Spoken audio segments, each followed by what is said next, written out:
TV में दिखाया good touch bad touch, है ना। तो बहुत तरह तरह से लोग टच करते हैं, वो चीज़ हमें तुम्हें अच्छी नहीं लगती है ना। तो हमारे तुम्हारे शरीर में कुछ ऐसे अंग होते हैं तो उन्हें छूना अच्छा नहीं लगता है। जैसे हमारे चेस्ट पे छुआ, पीछे छुआ, आगे कहीं जंगा पे छुआ तो अच्छा नहीं लगेगा ना। तो इसके लिए हमें क्या करना चाहिए, हमें हमेशा सचेत रहना चाहिए। हमें यदि स्कूल में तो टीचर को बताना चाहिए, या तो हम अपने घर पे है तो अपने मम्मी पापा को बताना चाहिए, है ना। तो देखो कुछ लोग ऐसे अनजाने में कैसे हरकत कर देते। मैं अपनी खुद बात बताने जा रही हूँ। देखो क्या हुआ, एक बार हमारा घर फिरोजाबाद में ही था, तो हमारे सामने खाली प्लॉट था। वहाँ पे एक आदमी ने चारा काटते हैं ना, वो वाली मशीन लगा रखी थी। तब हम एंटर कर रहे थे, एंटर कर ली थी, परीक्षा दे दी थी। क्या हुआ, जब मैं कूड़ा डालने आया करूं तो सलाम लेके, तो वो ऐसे आंख मार दिया करे, बार बार ऐसे आंख मार दिया करे। अब मैंने सोचा हो सकता है उसकी आदत हो, तो मेरे किवाड़े में इतना छेद था, तो मैंने ऐसे एक आंख से देखा तो सही सलामत, मैं बहुत देर तक देख भी है, बाकी आंख न चला करा।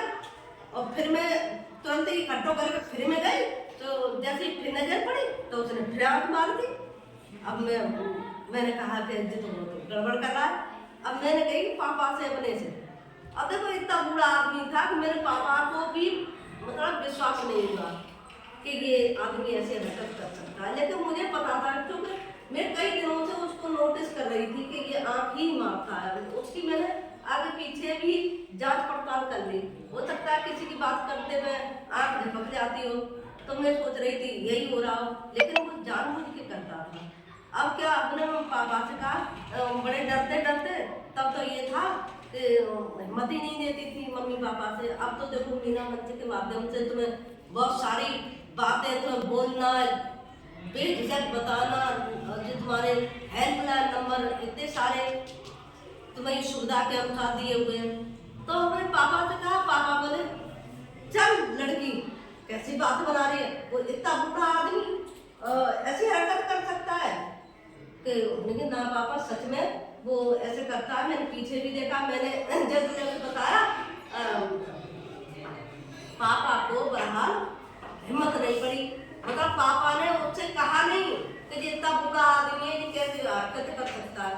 पर एक दिन आया ना, मैं नहीं भाई आप नहीं गए, पापा तो भाई नौकरी करते हैं, अलीगंज में चले गए, और जैसे ही मैंने फिर आंख मारी तो मैंने मसक के ईंट दहीवा के फेल कर। अब कहा है, अब संज्ञापन से बात करी, पापा रोज आया आते थे कभी कभी, और कभी कभी 2-4 दिन बाद आते थे। तो मैंने ईंट मार दी ना, तो फिर क्या कहते हैं, उसने शिकायत करी कि तुम्हारी मोड़ी बहुत मक्कार है, तुम्हारी मोड़ी ने हमारी ईंट मार दी। तो मेरी पापा हमने तुमसे कहा था कि ये आंख मारता है, और देखो आप चले गए और इसने फिर आंख मारना शुरू कर दिया।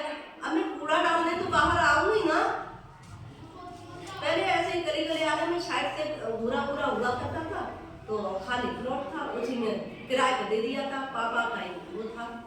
फिर क्या था, फिर हमने उसे खूब तंग करके उसे भगवा दिया, खूब तंग कर देते, फिर उसके डेरा मार देते थे, मरवा देते थे बच्चों से, और वो शिकायत करते थे, मम्मी से कहते थे। अब हम झूठी कहना शुरू कर दिया कि मम्मी देखो आज इसने ये किया वो किया। पापा सुनते नहीं थे, मम्मी से कहना सुनते। अब हम और जल्दी झगड़ा जाती, तो फिर हमारी मम्मी ने उससे झगड़ा कर दिया कि तुम हमारी कल से खाली कर देना, और तुम्हें ऐसी हरकतें करते हो और सही टाइम से किराया नहीं देते हो, तुम खाली कर देना। तो ऐसी मुश्किल से पिंड छूटा। तो कुछ आदमी ऐसे होते हैं कि वो मालूम नहीं पड़ते हैं कि ये ऐसी हरकत भी कर सकते हैं। अबे अपने रिश्तेदार होते हैं, पास पड़ोस होते हैं, ऐसे किराएदार होते हैं। ऐसे जब मैं इंटर में पढ़ती थी तो एक लड़की थी, तो देखो लाइब्रेरी में जाते थे, जो सर थे वहाँ के, तो किताब देते ही इशू करते हैं किताब लाइब्रेरी से, तो देते ही देखो तनु मैं तुम्हें करके बताऊं, दीक्षा तुम्हें करके बताऊं, देखो ऐसे कर देता था, आओ कोई आओ, देखो मैं कैसे कर, देखो ऐसे आओ यहाँ, जैसे जैसे उसने कहा ले लड़की, और उसने ऐसे करते ही नीचे को ऐसे प्रेस कर देता था, छू लेता था, दबा देता था, मतलब इतनी गंदी तरह से टच कर देता। मतलब तुम्हें किताब देनी है तो ऐसे दो ना, है ना, तुम ऐसे क्यों दोगे, ऐसे क्यों दोगे, उंगलियों को पकड़ के क्यों दोगे, ये कोई तरीका है उंगली पकड़ने का। तो ऐसे वो किताब देता था। उस लड़की ने भी हमसे ऐसे ही कहा कि देखो, तब सहेली सहेली आपस में बात कर लेते थे, लेकिन मम्मी पापा से फिर भी नहीं कहते थे। लेकिन फिर हम लाइब्रेरी में जाना बंद कर दिए, अपना रास्ता चेंज कर दिया, लेकिन हिम्मत किसी से नहीं पड़ती थी कहने की।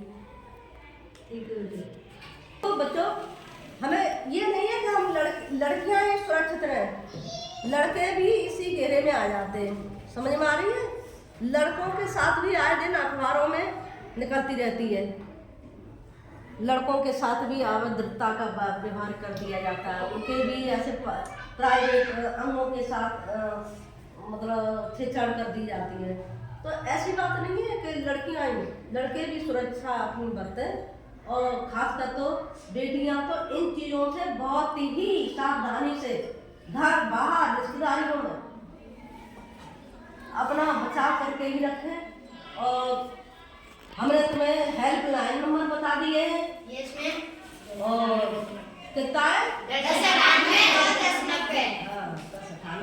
1090, ये तुम्हारा हेल्पलाइन नंबर है। अगर नहीं कहीं कोई व्यवस्था बनती है तो इसको आप फोन करके सहायता ले सकते हैं। ठीक है, समझ में आ गया बच्चों? यस।